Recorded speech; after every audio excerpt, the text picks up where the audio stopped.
So I've been preaching this consistently that you need to post more content in your social media. Forget about the quality. What you need to focus on is the quantity. Quantity over quality. Then I got this question saying, when you say like quantity over quality, how do you balance quantity over quality? And as a creative artist, that's what we're gonna talk about.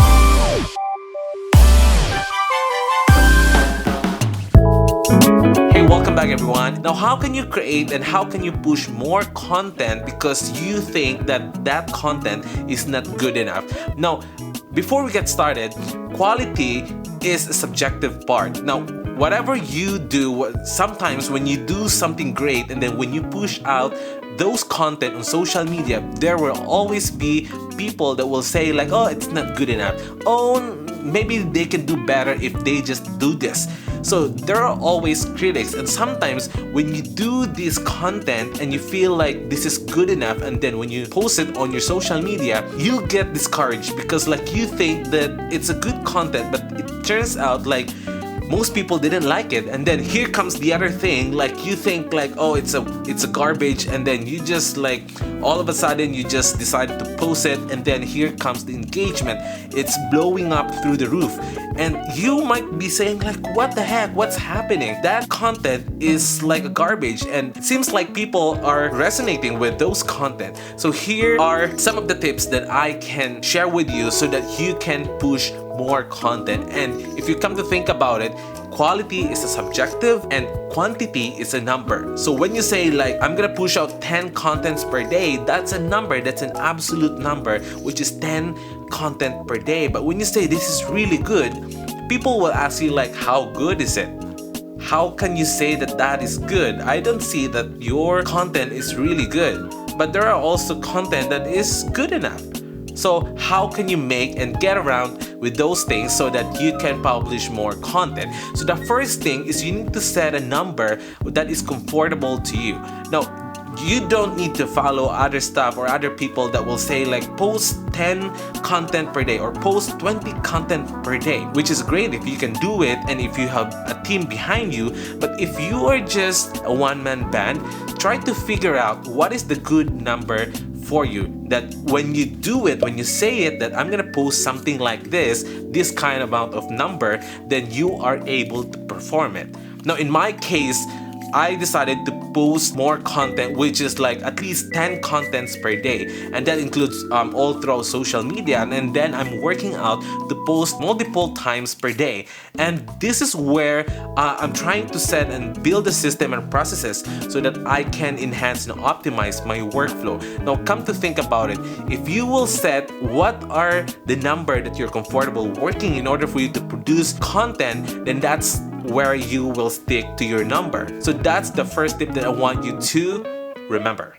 So number 2 is quality is subjective. Now here's what you need to do. No matter what you think about a project, let's say you're a perfectionist, you're a filmmaker, and you really want to smoothen the story and all the transition and stuff, but let the audience decide for the quality. As long as you're just using your gift to tell a story, as long as you know like you're doing your best, then let the audience decide for the quality of your work. Because like at the end of the day, what matters is the message and the impact that you cause to your audience. What are the things that your audience got from your video? What are the things that changed and have a paradigm shift or an aha moment for your audience, that when they watch your video, they had this motivation that they will say like, okay, I'm gonna take action today because I just watched this video. Now sometimes those video that touch other people's lives could be crappy, but it doesn't matter.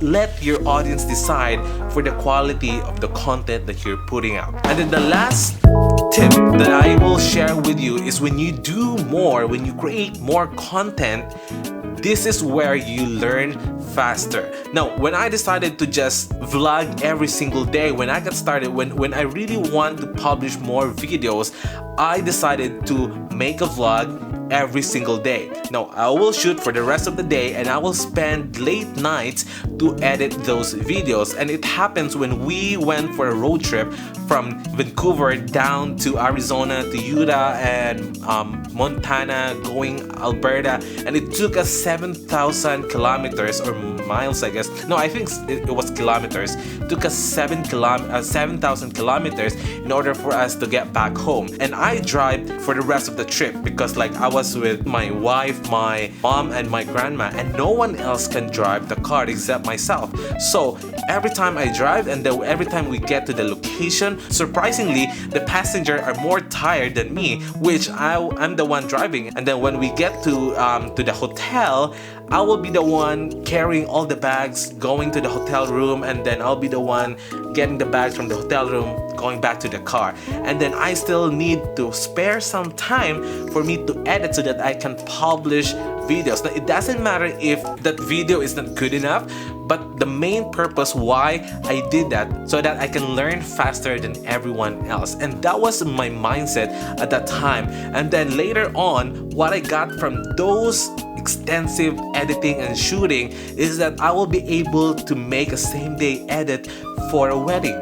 I will be able to do a same-day edit for a client, which usually takes 7 days or up to a week for a normal editor or for a normal filmmaker to finish that kind of video. But what other people don't realize is it took me years and years of practice in order for me to get to the point where I can edit the video in just 1 hour or in just 2 hours.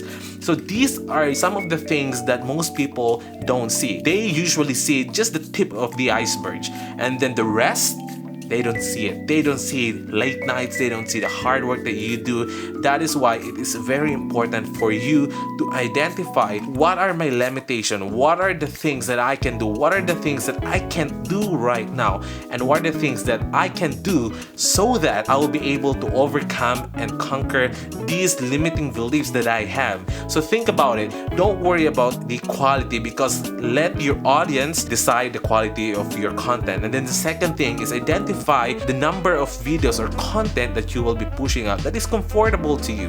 Okay, don't be so ridiculous and have this goal to have 50 to 100 content per day if you don't have a team behind you. So these are just the tips that I can share with you. So these are the things that you can think about, and I hope you learned something in this episode. And if you do, leave your comments and questions down below and let me know your biggest takeaway of this content, and I will be happy to read all those comments and share with you my thoughts of what you think about this video, and let me know if you learned something. And I think that's all for today. And is it all?